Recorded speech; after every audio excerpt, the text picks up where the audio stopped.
여러분, 죽음에 대해서 사람들이 평소에 거의 입에 올리지 않는 아주 기묘한 포인트가 하나 있습니다. 아니, 죽음이라기보다는 시간에 대한 이야기라고 해야 더 정확하겠네요. 오늘 저희 파인만의 길에서 이 이야기를 한번 제대로 끝까지 파헤쳐 보려고 하는데요. 미리 말씀드리지만 사후 세계가 있다 없다 그런 이야기를 하려는 게 아닙니다. 영혼이 어디로 가는지에 대한 이야기도 아니에요.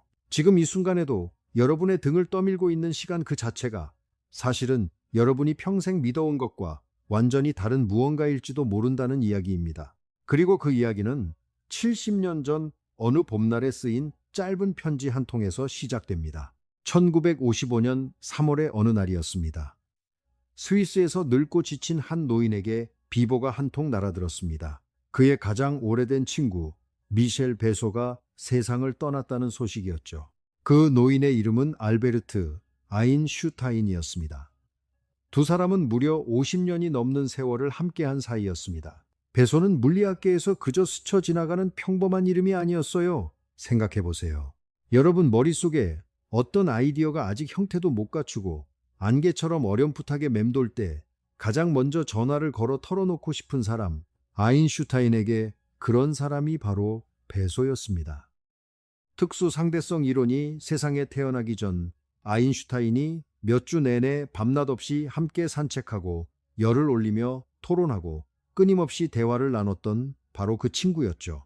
우리가 우주를 이해하는 방식을 영원히 바꿔버린 그 유명한 1905년 논문에서 아인슈타인이 감사의 인사를 전한 사람은 딱 한 명뿐입니다. 딱 한 명. 바로 미셸 베소였죠. 베소는 3월 15일에 눈을 감았습니다. 며칠 뒤 아인슈타인은 베소의 유가족에게 짧은 편지 한 통을 썼습니다. 그리고 그 편지 안에는 이후 70년 동안 물리학 교과서에서 수많은 대학 강의실에서 그리고 밤늦게까지 이어지는 물리학자들의 술자리에서 끊임없이 회자되는 아주 유명한 문장 하나가 담겨 있었습니다. 아인슈타인은 이렇게 적었습니다. 베소는 나보다 조금 앞서 이 이상한 세상을 떠났습니다. 하지만 그건 아무 의미가 없습니다. 물리학을 믿는 우리 같은 사람들에게 과거와 현재와 미래의 구분이라는 것은 그저 고집스럽게 끈질긴 환상에 불과할 뿐이니까요. 물리학을 믿는 우리 같은 사람들에게 이 문장을 한번 가만히 곱씹어 보세요. 아인슈타인은 지금 슬픔에 빠진 가족에게 그저 듣기 좋은 말로 값싼 위로를 건네려는 게 아니었습니다. 사후 세계나 종교적 믿음, 막연한 희망에 대해 이야기한 것도 아니었죠. 그는 물리학이 자신이 평생을 바친 바로 그 물리학이 시간에 대해 실제로 무엇이라고 말하고 있는지를 이야기한 겁니다. 그리고 그 물리학이 말하는 진실은요, 여러분이 매일 아침 눈을 떠서 밤에 잠들 때까지 피부로 느끼는 모든 감각과 정면으로 충돌합니다. 당장 이 이야기를 듣고 있는 지금 이 순간에도 여러분은 시간이 앞으로 흘러가고 있다고 느끼실 겁니다. 과거는 이미 지나가 버렸고 어제 일어난 일은 더 이상 존재하지 않으며 우리가 떠나보낸 소중한 사람들은 어딘가로 영영 사라져 버렸다고 말이죠. 이 감각은 너무나 강력하고 절대적이어서 감히 의심한다는 것 자체가 불가능해 보입니다. 퇴근길 지하철 손잡이를 잡고 흔들리는 동안에도 시간은 째깍째깍 앞으로만 갑니다. 마시던 커피는 식어가고 다시 뜨거워지는 법은 없죠. 우리는 그걸 너무나 당연하게 받아들입니다. 그런데 말입니다. 여기엔 아주 중대한 문제가 하나 숨어 있습니다. 여러분이 그토록 생생하게 느끼는 그 시간이 흐른다는 감각이 물리학의 그 어떤 방정식에도 등장하지 않거든요. 처음 들으면 이게 무슨 소리야 싶으실 겁니다. 조금만 차분하게 뜯어보시죠. 한번 생각해 보세요. 아이작 뉴턴의 운동 법칙은 시간을 앞으로 돌리든 뒤로 돌리든 똑같이 완벽하게 작동합니다. 당구공 두 개가 부딪히는 장면을 떠올려 보세요. 그 영상을 거꾸로 돌려도 물리적으로 전혀 이상한 구석이 없습니다. 둘 다 완벽하게 자연스러운 충돌이에요. 제임스 클러크 맥스웰의 전자기 방정식도 시간의 방향에 대해 완전히 대칭적입니다. 미시 세계를 지배하는 슈레딩거의 양자역학 방정식 역시 시간을 어느 방향으로 적용하든 똑같은 결과를 내놓죠. 심지어 아인슈타인 본인의 일반 상대성 이론 방정식들도 시간의 앞과 뒤를 전혀 구분하지 않습니다. 단 하나도, 정말 단 하나의 근본 방정식도 시간의 방향성을 부여하지 않아요. 입자와 장, 그리고 우주의 근본적인 힘들이 춤추는 가장 깊은 물리학의 세계에서는 시간의 방향이라는 게 아예 존재하지 않습니다. 우주에서 일어나는 어떤 근본적인 물리적 과정을 비디오로 녹화한 다음 그걸 되감기로 틀어본다고 해보세요. 법칙들은 여전히 아무 모순 없이 완벽하게 작동합니다. 깨지거나 고장나는 건 아무것도 없어요. 자, 그렇다면 도대체 우리는 어디서 이토록 강력하게 시간은 오직 한 방향으로만 앞으로 흘러간다고 느끼는 걸까요? 위대한 물리학자 리처드 파인만이 늘 강조하던 게 바로 이겁니다. 우리가 너무나 당연하게 던지는 질문들 속에는 사실 엉터리 전제가 숨어 있는 경우가 정말 많다고요. 우리는 왜 시간은 앞으로만 흐를까라고 묻습니다. 그런데 파인만이라면 이렇게 되물었을 겁니다. 잠깐, 시간이 흐른다는 건 도대체 무슨 뜻이죠? 그게 진짜 우주의 성질인가요? 아니면 우리가 느끼는 감각인가요? 이걸 한번 가만히 음미해 보세요. 우리가 가장 확실하다고 믿는 그 감각이 우주의 기본 설계도 어디에도 적혀 있지 않다는 사실을요. 그 답은 딱 한 군데에 있습니다. 바로 연력학 제2법칙이죠. 무질서는 항상 증가한다는 그 유명한 법칙입니다. 식탁에서 유리컵이 바닥으로 떨어져 산산조각이 납니다. 쨍그랑. 하지만 바닥에 흩어진 유리 파편들이 스스로 스르륵 모여들어서 다시 멀쩡한 컵으로 조립되고 식탁 위로 폴짝 튀어오르는 일은 절대 일어나지 않죠. 양초는 타들어가며 녹아내리지만 녹았던 촛농이 스스로 뭉쳐서 새 양초로 되돌아가는 일은 없습니다. 붕어빵 틀에서 붕어빵이 나오긴 해도 다 먹은 붕어빵이 입에서 되살아나 틀로 돌아가진 않아요. 바로 이것이 우리가 일상에서 경험하는 시간의 방향성을 만들어냅니다. 그런데 여기서 정말 중요한 사실이 하나 등장합니다. 이 연력학 제2법칙은 우주의 가장 밑바탕을 이루는 근본 법칙이 아니라 통계적인 법칙이라는 겁니다. 무슨 말이냐면요. 이건 셀 수 없이 많은 입자들이 한꺼번에 우글우글 모여 있을 때 나타나는 전체적인 경향을 설명하는 것이지 입자 하나하나의 개별적인 움직임을 설명하는 게 아니라는 거예요. 개별 입자들의 상호작용이라는 미시적인 수준으로 쑥 내려가 보면 모든 것은 완벽하게 가역적입니다. 되돌릴 수 있다는 뜻이죠. 그러니까 여러분이 일상에서 느끼는 그 시간, 과거를 무의 세계로 휩쓸어가 버리는 그 멈출 수 없는 거대한 강물 같은 흐름은요. 사실 우주의 가장 깊은 방정식들 안에는 아예 적혀 있지도 않은 겁니다. 그건 원인이 아니라 단지 수많은 입자들이 한꺼번에 모였을 때 나타나는 결과적인 현상일 뿐이죠. 마치 강물 그 자체는 방향이 없는데 수많은 물방울이 모여 흐르는 모습만 보고 우리가 강은 아래로 흐른다고 말하는 것처럼요. 그 편지를 쓰고 정확히 5주 뒤 아인슈타인도 세상을 떠났습니다. 그리고 바로 이 지점에서 물리학은 진짜 흥미로워집니다. 자, 이 이야기는 우리를 훨씬 더 깊고 본질적인 진실로 데려갑니다. 만약 아인슈타인의 말이 맞다면, 만약 물리학의 이 모든 이야기가 사실이라면 배소에게 일어난 일은 결코 사라짐이 아니기 때문입니다. 그리고 아인슈타인 본인에게 일어난 일 역시 마찬가지죠. 하지만 그 이유를 온전히 이해하려면 우리는 먼저 아인슈타인이 1905년에 발견했던 것, 시간이라는 단어의 의미 자체를 송두리째 뒤집어 놓은 무언가에 대해 짚고 넘어가야 합니다. 자, 여기서 아주 자연스럽게 한층 더 깊은 질문 하나가 머리를 스치게 됩니다. 시간은 모든 사람에게 똑같이 흘러간다. 여러분 머릿속에 너무나 당연하게 자리 잡고 있는 이 생각, 과연 진짜일까요? 여러분은 지금 속으로 에이, 그럴 리가요. 1초는 나한테나 당신한테나 누구한테나 다 똑같은 1초잖아요 라고 생각하고 계실 겁니다. 그게 상식적으로 말이 되니까요. 여러분이 태어나서 지금까지 살아오며 매일 겪은 현실이 그렇고 굳이 학교에서 배우지 않아도 자연스럽게 터득한 진리니까요. 다들 그렇게 생각합니다. 당연하죠. 그런데 이 생각에는 숨겨진 전제가 하나 깔려 있습니다. 우주 어딘가에 모두를 위한 단 하나의 거대한 시계가 걸려 있다는 전제 말입니다. 1905년 아인슈타인은 바로 이 전제를 산산이 부숴버렸어요. 서로 다른 속도로 움직이는 두 사람은 절대로 시간을 같은 방식으로 경험하지 않습니다. 엄청나게 빠른 속도로 날아가는 로켓 안에 있는 시계는 땅바닥에 가만히 놓여 있는 시계보다 더 느리게 똑딱거립니다. 이건 기계의 측정 오류나 눈속임이 아니에요. 시간 그 자체가 사람마다 다른 속도로 흐르는 겁니다. 에이, 그건 그냥 칠판 위의 이론 아닌가요? 이렇게 생각하실 수 있죠. 그런데 1971년 조지프 하펠레와 리처드 키팅이라는 두 물리학자가 바로 이 미친 소리를 직접 확인해 보기로 했습니다. 그들은 극도로 정밀한 원자시계들을 평범한 상업용 여객기에 싣고 지구를 한 바퀴 빙글빙글 돌게 했어요. 그러고는 비행기가 착륙한 뒤 하늘을 날았던 원자시계와 땅에 얌전히 놔두었던 원자시계의 시간을 비교해 봤습니다. 결과가 어땠을까요? 아인슈타인이 수십 년 전에 종이와 펜만으로 예측했던 바로 그 오차만큼 정확하게 두 시계의 시간이 어긋나 있었습니다.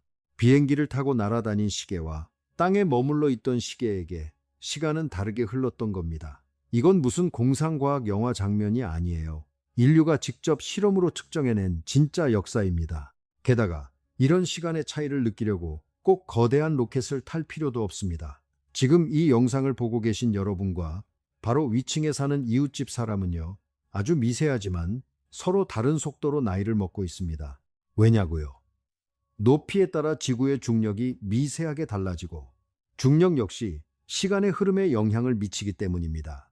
물론 아파트 한 층 정도의 차이로는 평생을 살아도 눈치챌 수 없을 만큼 찰나의 미미한 차이일 뿐이죠. 하지만 머리 위를 돌고 있는 GPS 위성쯤 되면 이야기가 달라집니다. 그곳의 중력과 속도 차이 때문에 생기는 시간 오차가 꽤 커서요. 만약 과학자들이 아인슈타인의 이론으로 이 시간 차이를 매일 교정해주지 않는다면 여러분 차에 달린 내비게이션은 하루 만에 몇 킬로미터씩 엉뚱한 길로 안내하게 될 겁니다. 퇴근길에 갑자기 내비가 유턴하세요를 외치며 논두렁으로 안내한다고 상상해 보세요. 그게 다 시간이 휘어진 탓일 수 있는 거죠. 그리고 블랙홀의 가장자리쯤으로 가면 이 차이는 극단으로 치달아서 그곳에서는 시간이 사실상 멈춘 것처럼 보이게 됩니다. 이걸 한번 가만히 음미해 보세요. 결론은 이겁니다.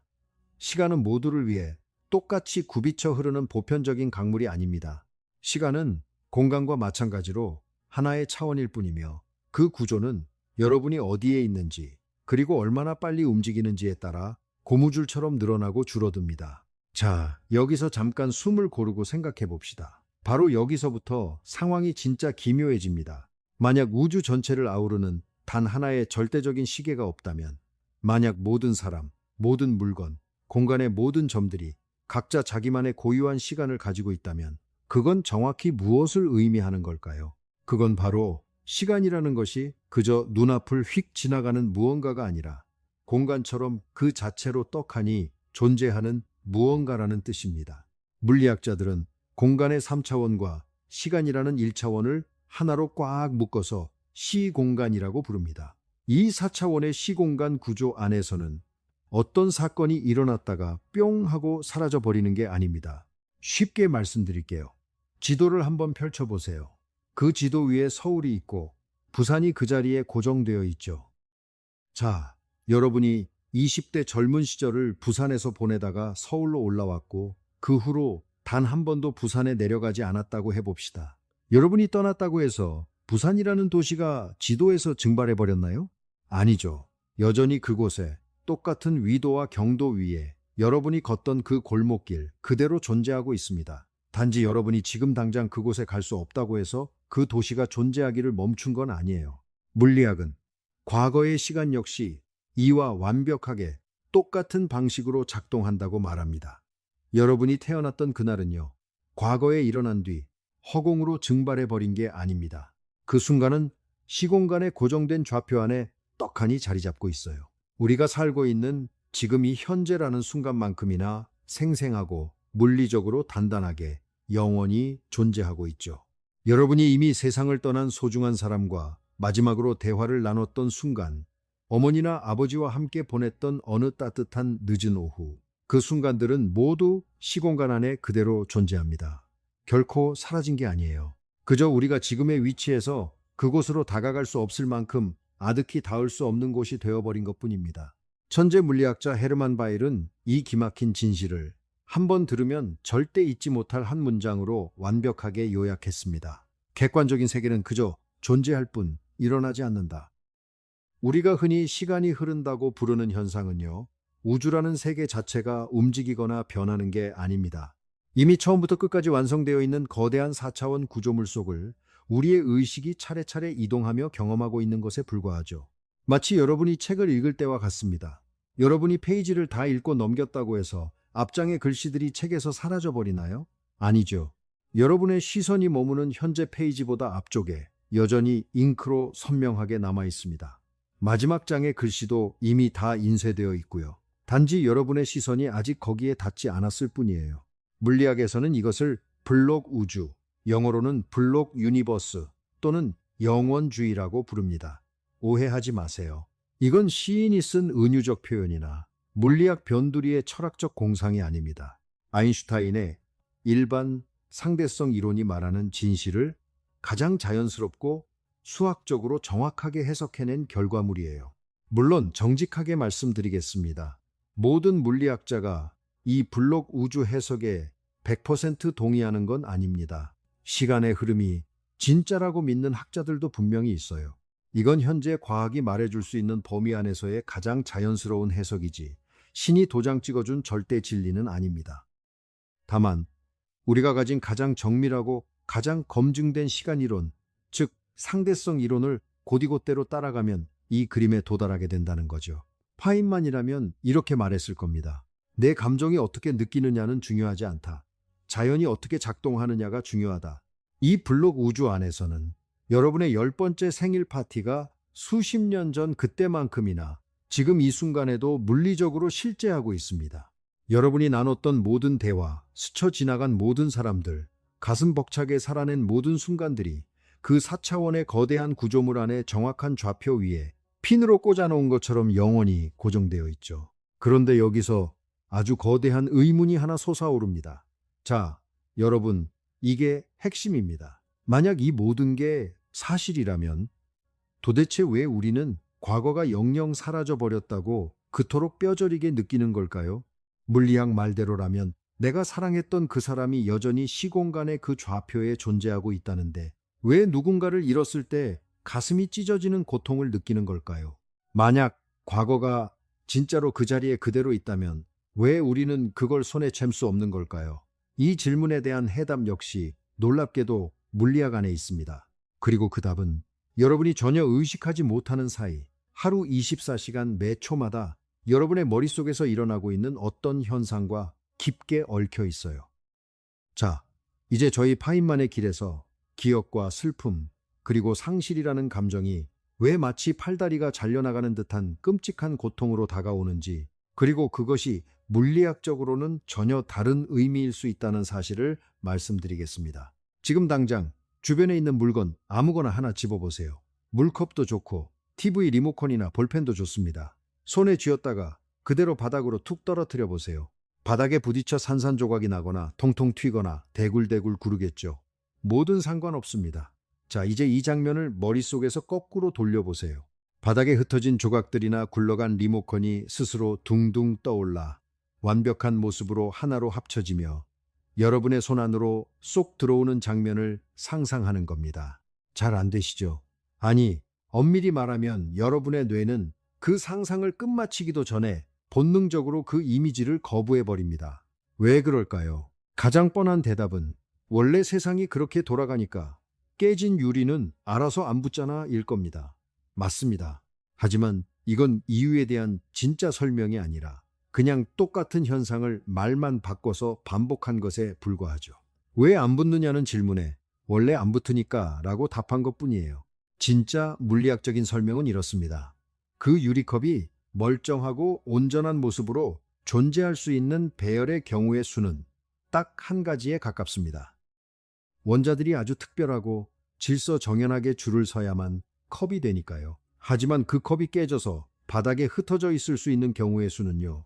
수십억, 수백억, 그 이상으로 어마어마하게 많죠.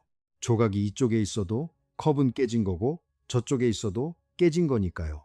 물리학은 말합니다. 모든 시스템은 항상 가능성, 즉 경우의 수가 더 많은 쪽으로 흘러간다고요. 질서정연한 상태보다는 무질서한 상태의 경우의 수가 압도적으로 거의 무한히 더 많기 때문입니다. 우리는 이것을 바로 엔트로피라고 부릅니다. 단 하나의 가능한 상태와 수십억의 가능한 상태가 벌이는 싸움, 이것이 질서서와 혼돈의 차이입니다. 한쪽은 외줄타기처럼 좁고 한쪽은 광활한 들판처럼 넓죠. 공을 굴리면 당연히 넓은 들판 쪽으로 굴러가지 않겠어요? 그리고 놀랍게도 이 엔트로피의 차이가 세상의 거의 모든 것을 설명합니다. 여러분이 느끼는 시간의 흐름, 여러분이 가진 기억, 그리고 누군가를 잃었을 때 밀려오는 끔찍한 고통까지도요. 자, 이건 우리를 아주 충격적인 사실로 안내합니다. 우리에게 기억이라는 게 존재하는 이유는 의외로 간단합니다. 여러분의 뇌 역시 저 바닥에 떨어진 유리컵과 똑같은 물리 법칙을 따르는 물리적 시스템이기 때문이죠. 여러분이 살면서 어떤 사건을 경험할 때 그 순간은 여러분의 신경세포 연결망에 단백질 구조에 뇌의 물리적인 형태 속에 흔적과 자국을 남깁니다. 과거가 우리에게 흔적을 남기는 이유는요. 엔트로피가 질서에서 무질서로 우주를 맹렬하게 밀어붙이면서 그 지나간 길 위에 끊임없이 물리적인 신호들을 뚝뚝 떨어뜨려 놓기 때문입니다. 마치 진흙탕을 걸어간 사람이 발자국을 남기듯이요. 하지만 미래는 아직 흔적을 남기지 않습니다. 아직 아무 일도 일어나지 않았으니까요. 발자국이 생길 수가 없죠. 다 타버린 성냥개비는 새카만 재라는 흔적을 남기지만 아직 불을 붙이지 않은 새 성냥개비 안에는 미래의 타오를 불꽃의 흔적이 들어있지 않은 것과 같습니다. 여러분이 과거에 무슨 일이 있었는지는 기억하면서 내일 무슨 일이 일어날지는 기억하지 못하는 이유가 바로 이겁니다. 물리학의 근본 법칙 속에 시간이 흘러갈 특정 방향이 정해져 있어서가 아니라 엔트로피가 오직 한 방향으로만 뻗어나가고 여러분의 뇌 역시 그 거대한 엔트로피 증가 과정의 일부로서 작동하고 있기 때문이죠. 이걸 한번 가만히 음미해 보세요. 시간이 자꾸만 앞으로 나아간다는 그 묵직한 감각, 잠시도 멈추지 못하고 나를 미래로 멱살 잡아 끌고 가는 듯한 그 거센 물결은 사실 시간 그 자체가 아닙니다. 그건 무질서가 증가하는 현상, 즉 엔트로피예요. 미래는 여전히 아무런 단서 없이 침묵하고 있는데 여러분의 뇌가 과거의 흔적들을 끊임없이 쓸어 담으며 차곡차곡 쌓아가고 있는 과정일 뿐이지요. 우리가 느끼는 시간과 엔트로피는 사실 완전히 다른 것이지만 우리 안에서는 너무나 똑같이 뼈저리게 느껴집니다. 자, 여기서 또 한층 더 깊은 질문이 머리를 스칩니다. 그렇다면 우리가 누군가를 잃었을 때 겪는 그 지독한 슬픔의 정체는 대체 무엇일까요? 이건 이 긴 이야기에서 머리로 받아들이기 가장 힘든, 가장 감정적인 부분입니다. 물리학의 관점에서 보면 이렇습니다. 어제까지만 해도 그 사람과 나누는 새로운 대화, 새로운 순간, 새로운 흔적들의 흐름이 끊임없이 내 뇌로 흘러 들어오고 있었습니다. 오늘은 무슨 반찬을 먹었는지, 어떤 농담에 함께 웃었는지, 통화하며 들은 목소리의 떨림까지. 그런데 어느 날 갑자기 그 흐름이 뚝 하고 칼로 자른 듯 멈춰버린 겁니다. 더 이상 새로운 데이터가 들어오지 않아요. 그 사람은 내 기억 속에 여전히 숨쉬고 있지만 거기에 더 이상 새로운 페이지가 추가되지 않는 거죠. 책상 서랍 속에 간직해둔 빛바랜 사진들, 차마 지우지 못하고 남겨둔 스마트폰의 음성 메시지, 그 사람이 늘 앉아있던 푹 꺼진 소파의 그 자리, 이것들은 엔트로피가 그 사람의 삶을 관통하며 지나갈 때 마지막으로 흘려둔 물리적인 흔적들입니다. 누군가가 여기 분명히 존재했다는 증거들이지요. 그리고 끊임없이 새로운 정보의 흐름을 감지하도록 설계된 우리의 뇌는 갑자기 이 흐름이 끊겨버린 것을 거대한 결핍으로 부재로 인식합니다. 예전엔 따뜻한 웃음소리로 가득 차 있던 거실에 어느 날 덜컥 찾아온 숨막히는 정적처럼 말이죠. 명심하세요. 우리가 누군가를 떠나보낼 때 가슴이 아픈 이유는 그 사람 자체가 우주에서 소멸했기 때문이 아닙니다. 그 새로운 흔적들의 흐름이 멈춰버렸기 때문입니다. 이 둘은 비슷해 보이지만 사실 하늘과 땅만큼 다른 이야기예요. 자, 여기서 잠깐 우리 스스로에게 아주 정직해질 필요가 있습니다. 지금 누군가는 이렇게 생각하실 거예요. 좋아요. 흔적의 흐름이 멈춘 거다. 그런데 그게 무슨 차이가 있죠? 어차피 그 사람은 더 이상 여기 없잖아요. 맞습니다. 바로 그 지점을 정면으로 다뤄봐야 합니다. 물리학은 우리에게 아주 놀라운 사실을 하나 더 말해줍니다. 아인슈타인이 배소의 가족에게 보낸 편지에서 말하고자 했던 결코 값싼 위로가 아닌 서늘할 정도로 정확한 과학적 진실 말입니다. 물리학은 말합니다. 새로운 흔적의 흐름이 끊겼다는 것이 시공간에서 그 사람의 좌표가 통째로 삭제되었다는 뜻은 결코 아니라고요. 여러분의 머릿속에 가장 먼저 떠오르는 아무 아침이나 하나 떠올려 보세요. 식탁 위로 비스듬히 떨어지던 햇살, 모락모락 김이 피어오르던 커피잔, 무심코 건네던 다정한 목소리. 그땐 몰랐겠죠. 그토록 평범했던 순간을 평생 동안 이렇게 뼈에 사무치게 기억하게 될 줄은요. 하지만 여러분, 그 아침은 여러분의 신경세포 속에서 점점 희미하게 꺼져가는 환영이나 유령이 아닙니다. 블로그주의 관점에서 보면 그 평범했던 아침은 지금 여러분이 제 목소리를 듣고 있는 이 순간만큼이나 물리적으로 단단하고 확고하게 지금 당장 존재하고 있습니다. 그 식탁의 창문으로는 여전히 그날의 햇살이 떨어지고 있고 커피는 여전히 따뜻하며 그 목소리는 여전히 무언가를 이야기하고 있어요. 단지 엔트로피가 여러분을 무자비하게 미래 쪽으로 등 떠밀고 있고 우주의 기하학적 구조가 과거로의 유턴을 허락하지 않기 때문에 여러분이 그 좌표에 다시 도달할 수 없을 뿐입니다. 하지만 분명한 건 그 시공간의 좌표는 여전히 꽉 차 있다는 겁니다. 자, 그런데 여기서 저는 또 정직해져야겠습니다. 지금쯤 날카로운 분이라면 이렇게 되물을 거예요. 그 좌표 안에서 그 사람이 여전히 그 순간을 생생하게 느끼고 있나요? 솔직히 말씀드리면 이건 물리학이 대답해 줄 수 없습니다. 그건 방정식의 한계를 넘어선 시간에 대한 질문으로 교묘하게 위장된 의식에 관한 질문이거든요. 의식이 무엇인지, 그 좌표에 박제된 한순간이 그 자체로 무언가를 경험하는지, 이건 우주에서 가장 어려운 질문이고 어떤 물리학자도 아직 정직하게 대답하지 못합니다. 하지만 물리학이 확실하게 대답해 줄 수 있는 것은 이것입니다. 여러분이 살았던 그 시간은 지워지지 않았습니다. 여러분이 사랑했던 사람들의 존재가 우주에서 삭제된 게 아닙니다. 우주는 자신의 방문 기록을 포맷하지 않아요. 그저 묵묵히 앞으로 나아갈 뿐 과거는 정확히 그 자리에 고스란히 남겨둡니다. 자, 이제 이 엄청난 수수께끼는 우리를 세상을 바라보는 시점이 아주 중요하게 뒤집히는 순간으로 데려갑니다. 지금까지 우리는 잃는다는 것을 사라진다는 것과 같은 말이라고 믿어왔습니다. 그런데 정말 그럴까요? 여기 말장난으로 넘길 수 없는 어마어마한 차이가 하나 있습니다. 그들이 사라져버린 것과 내가 그들로부터 멀어진 것, 이 두 가지는 완전히 다른 이야기입니다. 누군가가 아예 사라져버린다면 남는 건 아무것도 없습니다. 그곳엔 절대적이고 영원하며 완벽한 텅 빈 공백만이 남죠. 하지만 여러분이 그저 멀리 이동해 온 것이라면 여러분이 등 뒤로 남겨둔 것들은 그 자리에 여전히 존재하고 있는 겁니다. 물론 지금 내 손은 닿지 않겠지만 분명히 거기에 존재하죠. 이건 마치 기차를 타고 고향 마을을 떠나는 것과 같습니다. 차창 밖으로 멀어지는 그 마을이 시야에서 사라졌다고 해서 폭삭 무너져 없어진 게 아니잖아요. 여전히 그 자리에 있죠. 단지 내가 빠르게 멀어지고 있을 뿐입니다. 그리고 우주의 기하학이라는 이 기차는 안타깝게도 후진 기어가 없어요. 돌아갈 수가 없습니다. 하지만 돌아갈 수 없다는 것과 그곳이 사라졌다는 것은 천지 차이입니다.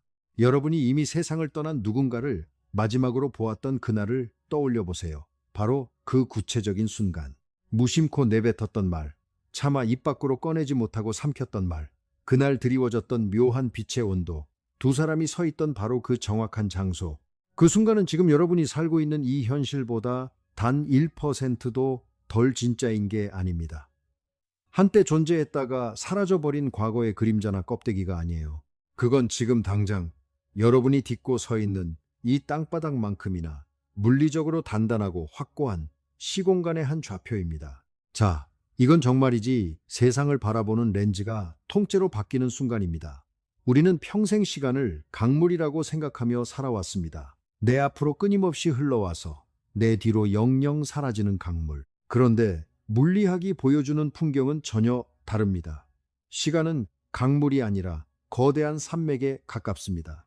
내가 지나온 봉우리들은 내 뒤에서 사라진 게 아니라 여전히 그 자리에 우뚝 솟아 있어요. 단지 내가 앞으로 계속 걸어가고 있어서 점점 작게 보일 뿐이죠. 그렇다면 남겨진 우리에게 이 모든 사실은 대체 어떤 의미를 가질까요? 엔트로피에 떠밀려 계속 미래로 내동댕이 쳐지면서 새로운 흔적들을 꾸역꾸역 쌓아가고 예전의 흔적들은 점점 손에 닿지 않는 아득한 곳으로 멀어지기만 하는 우리들에게 말입니다. 결론부터 말씀드리자면 이렇습니다. 이 이야기는 결코 값싼 위로가 아닙니다. 다 괜찮아질 거예요. 라고 토닥이는 말도 아니고 언젠가 천국에서 다시 만날 거예요. 라는 종교적인 약속도 아니죠. 물리학이 우리에게 들려주는 진실은 그보다 훨씬 더 기묘하고 어쩌면 마음으로 받아들이기에 훨씬 더 버거운 무언가입니다. 솔직하게 100% 인정하겠습니다. 물리학은 여러분에게 그 사람과의 일상적인 만남을 다시 돌려주지 못합니다. 전화를 걸 수도 없고 일요일 아침에 동네 단골 카페에 마주 앉아 커피 한 잔을 같이 할 수도 없죠. 그 새로운 흔적의 흐름은 다시 시작되지 않습니다. 그건 명백한 사실이고 그래서 슬픔은 진짜이며 결코 가볍게 치부할 수 없는 것입니다. 슬퍼하셔도 됩니다. 그건 우리 뇌가 그만큼 깊이 사랑했다는 증거니까요. 하지만 물리학은 그 슬픔의 한가운데에서 우리에게 단 하나의 단단한 진실을 건넵니다. 누군가를 잃는다는 것은 우주에서 완전히 삭제되는 것이 아니라는 진실. 누군가가 세상을 떠났을 때 우주는 그 사람의 시공간 좌표를 싹 지워버리거나 남은 용량을 재활용하려고 비워버리지 않습니다. 우주에는 파일 삭제를 위한 휴지통이라는 게 아예 존재하지 않거든요. 비우기 버튼이 없어요. 네, 엔트로피는 계속해서 무자비하게 전진할 겁니다. 여러분 역시 새로운 일상의 흔적들을 쌓아가며 끊임없이 앞으로 밀려갈 테고 사랑했던 사람의 그 좌표로부터는 하루하루 더 멀어지게 되겠죠. 하지만 그 좌표들은 여전히 그들로 가득 채워져 있습니다. 그들이 어디론가 훌쩍 떠나버린 게 아니에요. 단지 여러분이 시간 속에서 그들을 지나쳐 계속 앞으로 이동해 온 것뿐입니다. 이 이야기는 아인슈타인이 자신에게 남은 시간이 고작 몇 주밖에 되지 않는다는 걸 알았을 때의 그 마음으로 이어지며 끝을 맺습니다. 아인슈타인이 베소의 가족에게 그 편지를 쓴 것은 1955년 3월이었습니다. 그리고 정확히 5주 뒤 그 역시 눈을 감았죠. 생애 마지막 5주 동안 이 위대한 천재의 머릿속에 어떤 생각들이 스쳐 지나갔는지는 아무도 모릅니다. 하지만 우리가 확실히 아는 것은 그가 평생 50년을 바쳐 완성한 물리학이 바로 이 진실을 외치고 있었다는 겁니다. 존재하는 모든 순간은 영원히 존재한다. 단순한 기억이나 흔적으로서가 아니라 그 어떤 것도 지우지 않는 거대한 구조물 속에 진짜 좌표로서 영원히 존재한다는 사실을요. 만약 아인슈타인의 이 물리학이 맞다면 아인슈타인은 결코 허공으로 사라진 게 아닙니다. 그의 시공간 좌표는 든든하게 고정되어 있어요. 그가 태어난 날부터 눈을 감은 날까지 그가 존재했던 모든 모습, 그가 떠올렸던 모든 기발한 생각들, 베소와 함께 스위스 베른의 조약돌 거리를 거닐며 나누었던 그 모든 열띤 대화들이 4차원의 기하학적 구조 안에 미동도 없이 영원히 지금 이 순간만큼이나 뚜렷하게 아로새겨져 있습니다. 베소 역시 마찬가지고요. 그리고 여러분이 잃어버린 그 모든 소중한 사람들 역시 마찬가지입니다. 물론 다시 한번 정직하게 말씀드릴게요. 이것이 그 사람과 다시 커피를 마시게 해주지는 못합니다. 이건 그런 종류의 위안이 아니에요. 아인슈타인 본인도 이걸 마음의 평화를 얻으려는 도구로 삼은 게 아니었습니다. 50년 동안 밤낮 없이 칠판 앞을 서성이며 방정식을 들여다보고 마침내 우주의 맨 얼굴을 마주했을 때 도달할 수밖에 없었던 필연적인 결론으로 받아들였던 거죠. 그 진실이 아무리 인간의 감정과 어긋나더라도 아무리 차갑게 느껴지더라도 사람들이 상식적으로 기대하는 것과 180도 정반대라고 하더라도 말입니다. 물리학을 믿는 우리 같은 사람들에게라는 그의 말은 결코 지식인의 오만이 아니었습니다. 그건 천재 물리학자로서 그가 내릴 수 있는 가장 정밀하고 정직한 진단이었고 평생을 함께한 친구의 유가족에게 그가 건넬 수 있는 가장 진실한 인사였습니다. 당신의 아버지는 이 세상에 없는 텅 빈 곳으로 허망하게 사라진 게 아닙니다. 우주라는 곳은 애초에 그런 식으로 작동하지 않으니까요. 자, 이제 이 모든 이야기를 여러분의 삶으로 가져와 봅시다. 이게 정말 중요한 마지막 포인트입니다. 만약 여러분이 지금 살아내고 있는 이 순간이 한번 피었다지면 영영 사라지는 거품이 아니라 우주라는 거대한 구조물에 영원히 새겨질 한 좌표라면요. 지금 이 순간이 단지 미래로 흘려보내야 할 무언가가 아니라 우주에 영구히 기록될 무언가라면요. 그렇다면 지금 여러분 곁에 있는 사람과 나누는 이 평범한 대화, 식어가는 커피잔, 창밖으로 비스듬히 떨어지는 오후의 햇살, 별것 아닌 농담에 함께 터뜨리는 웃음, 이 모든 순간들은요, 사라질 것을 슬퍼해야 할 대상이 아닙니다. 오히려 그 정반대죠. 지금 이 순간 여러분은 우주에 영원히 남을 한 페이지를 쓰고 있는 겁니다. 지금 곁에 있는 사람의 손을 한 번 더 잡아보세요. 오늘 저녁엔 치킨이라도 시켜서 별것 아닌 이야기로 한참 웃어보세요. 그 순간은 거품처럼 꺼지는 게 아니라 우주의 책에 잉크로 또렷이 박히는 것이니까요.